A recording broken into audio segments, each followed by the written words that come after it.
Olá, boa noite a todos e todas. Sejam bem-vindos ao canal da Igreja Batista da Orla Oceânica, na atividade da gente como comunidade batista em Caraí. É um prazer muito grande a gente poder estar juntos aqui. Hoje é o Dia dos Pais e assim começamos as nossas atividades celebrativas que hoje fazemos virtualmente através do nosso canal do YouTube.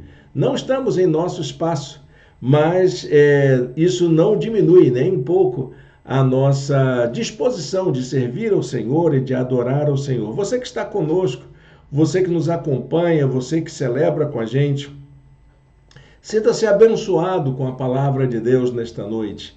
E nesse dia tão especial, que é o Dia dos Pais, que Deus abençoe a vida de cada pai, de cada filho, cada filha aqui nesta oportunidade. Nós seguimos em nossas reflexões sobre a carta de Paulo aos Colossenses. Começamos no domingo passado e apresentamos esse desafio que é o texto do apóstolo Paulo sobre a nossa vida como participantes de um mundo conturbado, de um mundo difícil, de um mundo que carece da graça e do amor de Deus. E nós fomos alcançados por essa graça.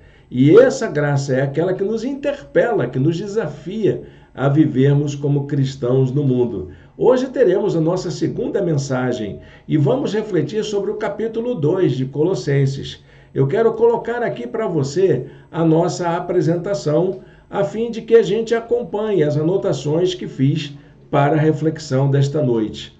O tema da série é uma igreja mais humana. É dessa maneira que nós estamos fazendo essa leitura da carta de Paulo aos Colossenses. Ele olhava para aqueles irmãos e irmãs daquela igreja, entendia o problema que eles enfrentavam e propôs, então, que aquela igreja pudesse atuar de uma forma calorosa, de uma forma abençoadora, de uma forma dinâmica, para poder fazer diferença na sociedade em que eles viviam. O tema da mensagem de hoje está relacionado com a maneira como nós vivemos o Evangelho da graça de Jesus no nosso tempo. Se precisamos ser uma igreja mais humana, precisamos entender que esta igreja que se torna mais humana é uma igreja que vive no mundo como sinal do amor de Cristo. É isso mesmo, meu irmão, minha irmã. Nós somos a melhor expressão do amor de Deus. No domingo passado, nós falamos que nós somos a melhor expressão de Deus ou da graça de Cristo entre os homens. Mas é através das nossas ações, da nossa vida comunitária, da maneira como vivemos no mundo, é que as pessoas vão entender o que significa o amor de Cristo. O texto que escolhemos para a nossa meditação como motivador, como um texto áureo da nossa leitura desta carta, encontra-se nos versículos 6 e 7 do capítulo 2. Vamos ler este texto para a nossa meditação neste momento. Diz a palavra de Deus assim: portanto, assim como vocês receberam a Cristo Jesus, o Senhor, continuem a viver nele, enraizados e edificados nele, firmados na fé, como foram ensinados, transbordando de gratidão. É assim que o cristão deve viver no mundo. Como é que a gente, como crente, deve viver no mundo? Como pessoas que receberam a Jesus Cristo como Salvador. Se você recebeu Jesus como seu Salvador e Senhor da sua vida, há muita coisa que a gente continua praticando, porque a gente está vivendo num mundo complicado que não combina com essa condição de pessoa transformada pela graça. Por isso que a nossa provocação inicial é dizer para você, meu irmão, minha irmã, que nós, como pessoas alcançadas pela graça, transformados pela fé em Jesus, precisamos ter como meta, como objetivo, como propósito de vida, seguirmos em frente como sinais do amor divino no mundo. O que é que a graça de Jesus pode fazer na vida de uma pessoa? Pode fazer gente como eu sou. Será que eu sou uma boa referência da transformação que Cristo pode fazer na vida de alguém? Será que você, meu irmão, minha irmã, aí na sua casa, no seu trabalho, nas relações que você tem, será que você pode dizer assim: olha como eu sou abençoado, olha como eu fui transformado, olha como eu me tornei uma pessoa melhor, e tudo isso é por causa da graça de Jesus, é por causa do amor de Deus, por causa da fé em Jesus que eu carrego comigo. Bom, por que Paulo estaria preocupado com isso, com a igreja de Colosso? Vamos remeter àquele contexto em que os irmãos e irmãs da igreja de Colosso viviam. Não era só a igreja de Colosso, ele também se refere lá no versículo 1 aos irmãos de uma cidade vizinha, que era a cidade de Laodiceia.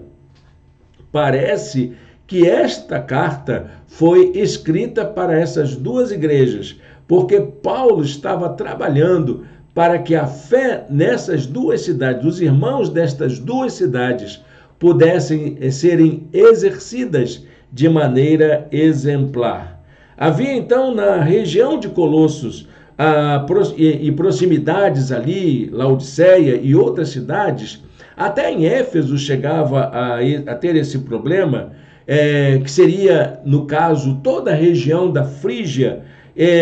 Havia uma diversidade de expressões religiosas.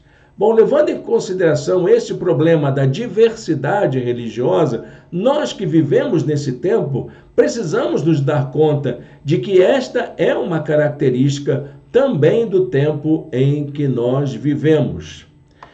Paulo se refere, então, a uma luta que ele travava para que ele pudesse fazer com que os cristãos convivessem de forma harmoniosa, responsável, exemplar, companheira, cooperadora com as demais religiões da sua época.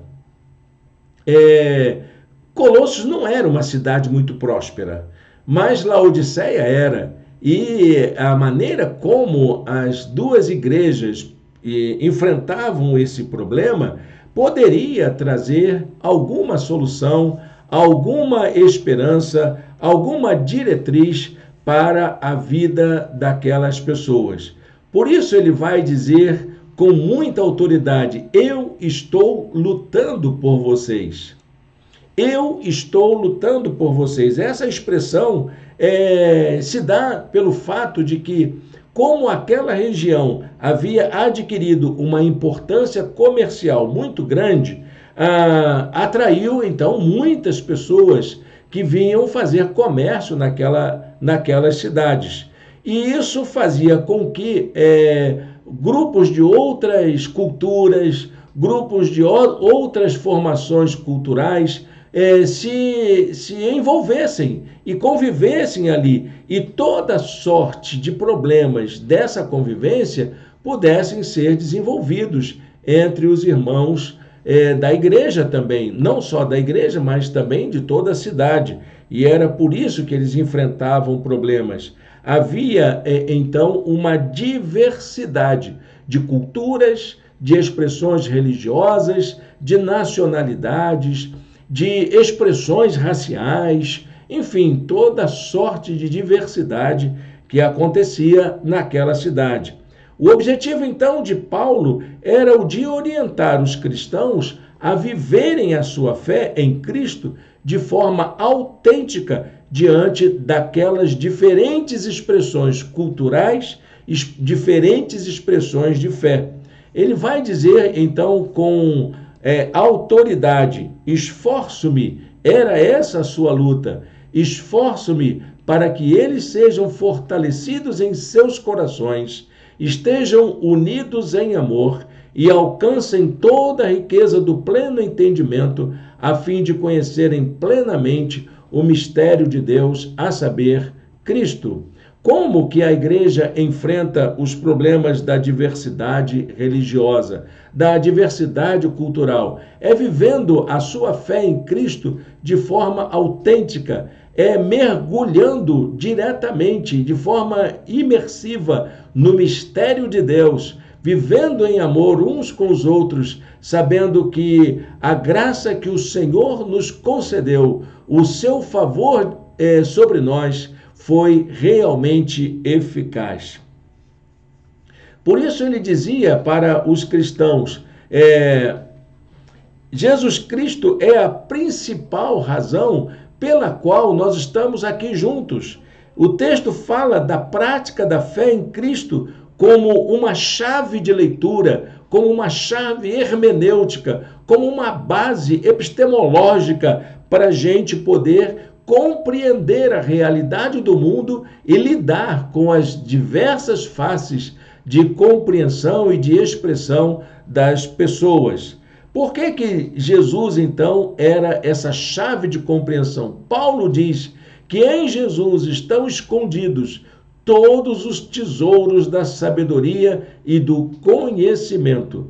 A palavra de Deus nos aponta para o fato de que compreender a proposta de vida da mensagem de Jesus é a base, é o fundamento para que possamos orientar a nossa ação no mundo, não só como cristãos, mas como cidadãos e cidadãs, como pessoas, como seres humanos que nós somos. É a nossa fé em Jesus, é a maneira como compreendemos a ação de Jesus Cristo que seremos, então, usados por Deus para abençoar o mundo em que vivemos. Paulo continua dizendo assim: tenham cuidado para que ninguém os escravize a filosofias vãs e enganosas que se fundamentam nas tradições humanas e nos princípios elementares deste mundo e não em Cristo. Aqui ele não está dizendo, há muitos intérpretes desse texto dizendo: abandone a filosofia, abandone os fundamentos das tradições humanas. Não é isso que ele está dizendo. É preciso que a gente analise as formas como que essas filosofias, essas ideias, essas teorias, esses costumes, essas tradições que existem no mundo, que são diversas, não é uma ou outra, mas que a gente possa dialogar e colocar tudo sobre a ótica, sobre um viés novo, que é essa maneira que nós adquirimos quando fomos alcançados por Jesus Cristo. Gente, quando a gente pensa dessa maneira, isso não quer dizer de forma alguma que somos desafiados, somos encorajados a confrontar as ideias diferentes ou hostilizar as demais religiões, as demais crenças, as várias concepções de vida, concepções de mundo. Não, o que nós precisamos fazer é oferecer um diálogo que seja frutífero e uma aproximação para a cooperação mútua para a solução dos problemas do mundo. Meus amados irmãos e irmãs, precisamos ter a consciência de que vivemos num mundo plural. Nós, como cristãos, não somos hegemônicos. Nós não temos por que impor a nossa ideia, a nossa moral, os nossos costumes para uma sociedade. Se você acredita nos seus valores, viva os seus valores na sua vida e não permita, como diz o apóstolo Paulo aqui no capítulo 2, que você seja então influenciado pelas muitas ideias que existem no mundo. Isso leva a gente a pensar no seguinte: o nosso caminho, o caminho que o cristianismo tem para viver no mundo, não é um caminho de uma imposição daquilo que a gente acredita, mas uma posição de diálogo. Eu vou chamar aqui com o termo que a teologia usa para essa atitude. É o diálogo interreligioso ou o diálogo interfé, que é, na verdade, uma atitude que envolve o respeito às diversas expressões de fé. implica uma afirmação de nossa vida quanto aos valores essenciais da nossa própria compreensão de fé. O resultado dessa atitude de nós assumirmos quem somos de maneira respeitosa, de maneira aberta, de maneira franca, dialogando com os diferentes, isso é que se chama diálogo interreligioso ou diálogo interfé. É essa atitude que contribui para que todos e todas possam ser fortalecidos naquilo que há de melhor, nas nossas crenças, nos nossos valores, naquilo que nós acreditamos como pessoas para o bem da própria humanidade. Olha, meus amados irmãos e irmãs, quando a gente pensa nisso, a gente só pode chegar a uma conclusão. Uma religião que não nos leva a sermos pessoas melhores no mundo é uma tragédia para a humanidade. Uma religião, qualquer que seja, pode ser até a sua denominação cristã, pode ser a sua igreja local, a interpretação que dão a palavra de Deus. Se isso não resulta em uma vida melhor no mundo, em fazer de você um pai melhor, uma mãe melhor, um filho melhor, uma filha melhor, um trabalhador melhor, um cidadão melhor, um vizinho melhor, se isso não faz de você uma pessoa melhor, essa religião, meu irmão, minha irmã, desculpe dizer isso, se é a sua religião, ela é uma tragédia. Nós precisamos encontrar uma expressão de espiritualidade, uma forma de vivermos a nossa fé de tal maneira que a gente possa estar livres para vivermos aquilo que cremos, independente de práticas, de costumes, de rituais, de práticas de abstenção, de observação de dias santos. Isso não é cristão. Tem crente fazendo isso, crente fazendo rituais, achando que porque subiu ao monte em tal dia, em tal horário, se cumpre determinado programa, se faz determinado evento, é porque ele é mais abençoado do que os demais. A nossa fé cristã não depende desse tipo de argumento, desses arranjos religiosos, dessas formas simbólicas que fazem com que a gente se torne uma religião de opressão, de obrigação, de imposição. O que é que faz a gente ser um cristão melhor? O que faz a gente ser um cristão melhor é a gente assumir de forma autêntica a nossa fé. Paulo vai dizer assim: estas coisas são sombras do que haveria de vir. A realidade, porém, encontra-se em Cristo. É em Cristo que vamos, na maneira como convivemos com Ele, na maneira como percebemos a sua presença entre nós, a maneira como afirmamos a nossa fé nele, é isso que vai fazer a diferença no mundo. Gente, para a gente pensar nisso, em lugar dessa religiosidade cheia de fórmulas, cheia de formas simbólicas, cheio de expressões rituais, cheio de obrigações, cheio de normas. Em vez disso, a palavra de Deus nos chama para que vivamos a nossa fé de uma forma que vamos chamar aqui de encarnada. Nós precisamos encarnar a mensagem do Evangelho. Nós já falamos isso no domingo passado, não é mesmo, meus irmãos, minhas irmãs? Lembram disso? Se você não acompanhou, graças a Deus as nossas mensagens ficam gravadas. Você pode dar uma olhadinha na mensagem do domingo passado, a mensagem anterior, quando fala dessa necessidade de nós encarnarmos a nossa fé em Jesus Cristo. E como que a gente encarna a nossa fé? Vivendo o amor de Cristo na nossa própria vida. Olha, gente, isso é um dos maiores desafios da fé cristã. Quantos cristãos, quantas cristãs no mundo podem dizer com autenticidade que vivem na sua vida diária o amor de Jesus, que praticam o amor de Jesus? Bom, eu queria apresentar aqui 4 atitudes que sinalizam o amor de Cristo no mundo. Vamos verificar como que a gente pode fazer isso? O nosso desafio é esse, é a gente sinalizar o amor de Deus no mundo. E para a gente poder entender isso melhor, eu queria apresentar 4 atitudes que sinalizam o amor de Cristo no mundo. Vamos à primeira atitude, então. A primeira atitude é a confiança na graça salvadora de Cristo, que é o que nos conduz à tolerância. O que é a tolerância? É você saber conviver com a realidade do outro. O conhecimento da graça salvadora de Cristo implica a imersão na realidade do amor divino.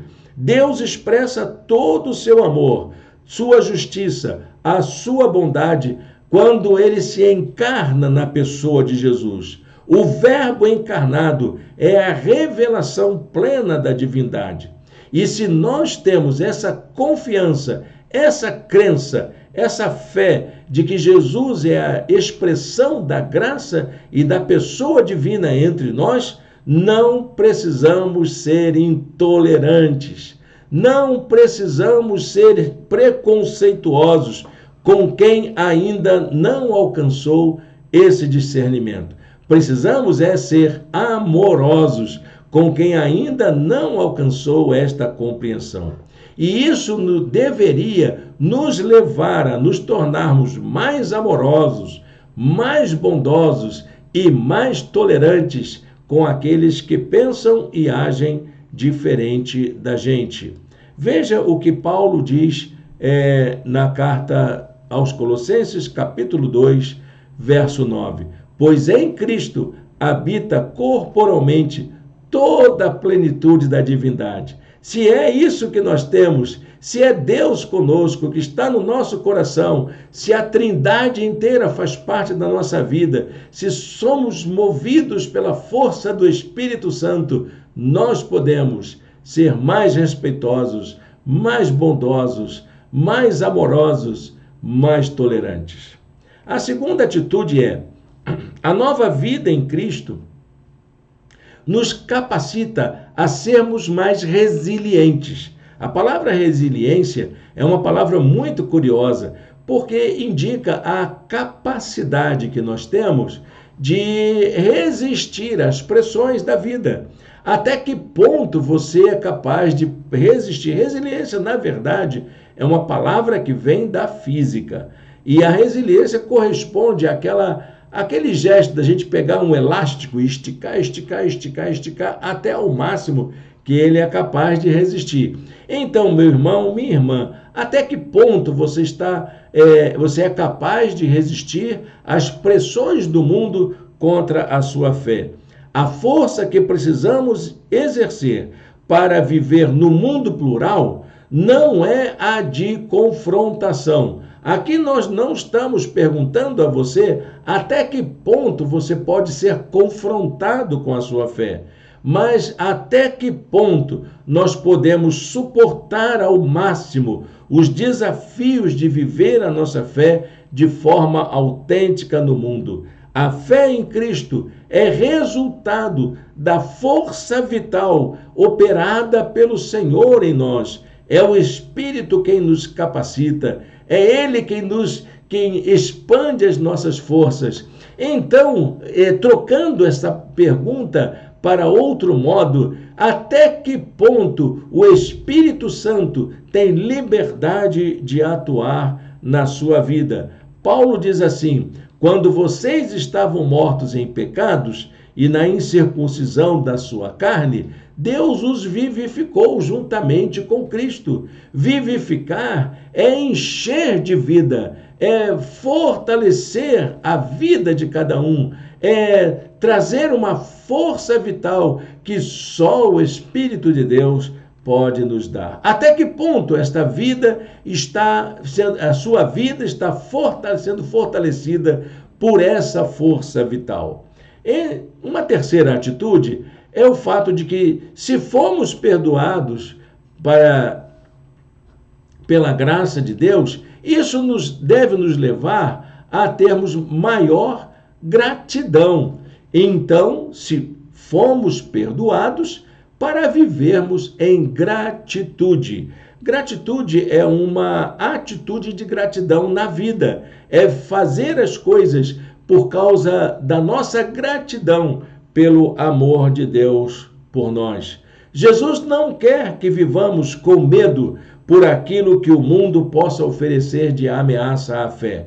Há muitas religiões, até muitas denominações cristãs, muitos pastores, muitos líderes do evangelho que orientam suas igrejas através do medo. E se você não fizer isso, Deus vai te castigar. Se você não der a sua oferta, Deus vai fazer você cair na miséria. Não, meu irmão, a palavra de Deus é libertadora. Ela diz para a gente que nós vamos ter nova vida. E o que nós precisamos fazer é viver numa atitude nova, demonstrando a nossa gratidão por seu amor. Por que isso? O que Jesus fez por nós? Ele pagou um alto preço para nos dar uma vida nova, livre de qualquer temor.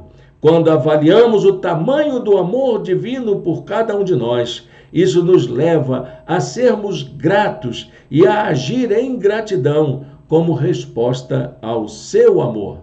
Paulo diz também: ele nos perdoou de todas as transgressões e cancelou a escrita de dívida que consistia em ordenanças e que nos era contrário. Ele a removeu, pregando-a na cruz. Sabe o que Jesus fez? Ele pegou aquela nota da sua dívida, a nota promissória daquilo que você devia, e cravou lá na cruz, dizendo: está pago, está perdoado, está remido. A dívida que você tinha para com Deus foi quitada na cruz de Jesus Cristo. Ele cravou a nossa dívida na cruz do Calvário, de tal maneira que eu não preciso mais estar atrelado a nenhum sistema de disciplina, de ordem, de mandamentos, de práticas, de rituais, para que eu possa agradar a Deus. Tudo o que eu preciso fazer é acolher o amor divino na minha vida. Em último lugar, a última atitude diz respeito à nova vida em Cristo que nós devemos viver. A nova vida em Cristo é uma experiência de liberdade. Anote isso aí para você, meu irmão, minha irmã. Viver em Cristo é viver em liberdade. A religião, ela não deve servir como se fosse uma gaiola para as pessoas, ou como uma camisa de força, ou como um freio, como muitas pessoas dizem, para a nossa conduta no mundo. Ao contrário, a mensagem de Cristo é um chamado à liberdade. Somente quando somos livres é que podemos experimentar o amor de Cristo por nós. E é por isso que o Senhor nos ama, porque Ele tem poder para nos deixar livres para tomarmos nossas decisões. Diz a palavra de Deus: já que vocês morreram com Cristo para os princípios elementares deste mundo, por que é que vocês então, como se ainda pertencessem a Ele, se submetem a regras do tipo: não manuseie, não prove, não toque? Isso não é do cristianismo. O cristianismo é de liberdade. Todas as coisas me são lícitas, mas nem todas me convêm, vai dizer Paulo lá em outra carta, a carta aos Coríntios. Isso quer dizer o quê? Eu sou livre para fazer minhas escolhas, para saber o que é certo e o que é errado para mim, para examinar todas as coisas, para agir com discernimento. Para a gente concluir essa palavra, então, nesta noite, eu queria acrescentar ainda uma ideia sobre essa proposta do apóstolo Paulo para atuarmos de forma livre e espontânea como sinais do amor de Cristo no mundo. A religião que se baseia em regras, meu irmão e minha irmã, principalmente aquelas regras rigorosas, naquele moralismo exagerado, não é resultado de uma fé sincera. Toda religião que se baseia em obrigações, em rituais, em necessidade de atos sacrificiais, de penitências e até mesmo de ações que possam induzir a uma prática de fé controlada. Olha, meu irmão, minha irmã, essa religião não é resultado de uma fé sincera. Somente a vida em amor, somente quando fazemos por amor, ou somente quando amamos com o amor de Cristo, é que nós podemos demonstrar aquilo que a graça do Senhor veio trazer a nós na pessoa de Jesus Cristo. Para a gente encerrar a nossa palavra, vou deixar aqui um versículo para você meditar durante estes dias. É o versículo 18 de Colossenses, que diz assim: não permitam que ninguém que tenha prazer numa falsa humildade e na adoração dos anjos os impeça de alcançar o prêmio. Deus está cuidando de nós. Deus está preparando algo maravilhoso para a nossa vida. Então, meu irmão, minha irmã, não permita que esses grupos religiosos, mesmo que sejam cristãos, que ficam obrigando você a fazer jejuns, a fazer práticas rituais, a fazer abstenções, a fazer coisas que são rituais religiosos. Olha, meu irmão, não permita que eles tirem você da bênção, da graça de Jesus. Você é livre para poder testemunhar do amor de Deus por todas as pessoas. Amém, meu irmão, minha irmã? Vamos orar ao Senhor, vamos agradecer a Deus por essa palavra. É um desafio, não é? O mundo está precisando de crentes que sejam sinceros, sejam tementes ao Senhor, que vivam a fé de forma autêntica no mundo, sem estar preso a uma gaiola, a uma camisa de força, ou até mesmo a regras rigorosas, metáforas que a gente precisa ainda usar dos nossos dias. Religião não é freio não, meu irmão. Religião não é freio para nada.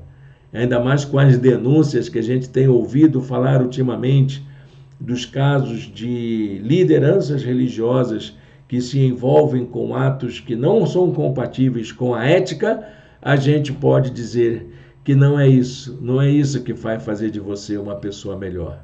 Não são os rigores do moralismo que vai fazer de você uma pessoa melhor. O que vai fazer de você uma pessoa melhor é demonstrar o amor de Jesus presente aí na sua vida, na sua maneira de agir, na sua maneira de se comportar no mundo em que vivemos. Feche seus olhos, fale com Deus. Senhor Deus e eterno Pai, muito obrigado, Senhor, pela palavra desta noite. E alimenta o nosso coração com essa convicção de que nós precisamos ser sinais do teu amor para o mundo, que os nossos familiares, que as pessoas que amamos, as pessoas com quem convivemos de maneira mais próxima, possam, ó Deus, ver em nós reflexos, vislumbres do teu amor, através das nossas palavras, através das nossas ações, em nome de Jesus. Amém e amém. Muito obrigado, meu irmão, minha irmã, pela sua presença hoje aqui com a gente. Quero convidar você a acompanhar a nossa igreja, você que já segue a gente pela internet, curte aí a nossa transmissão, se inscreve no nosso canal, venha participar um dia de uma de nossas celebrações presenciais. Entre em contato com a gente precisa te dar o endereço e avisar o porteiro que você vai chegar.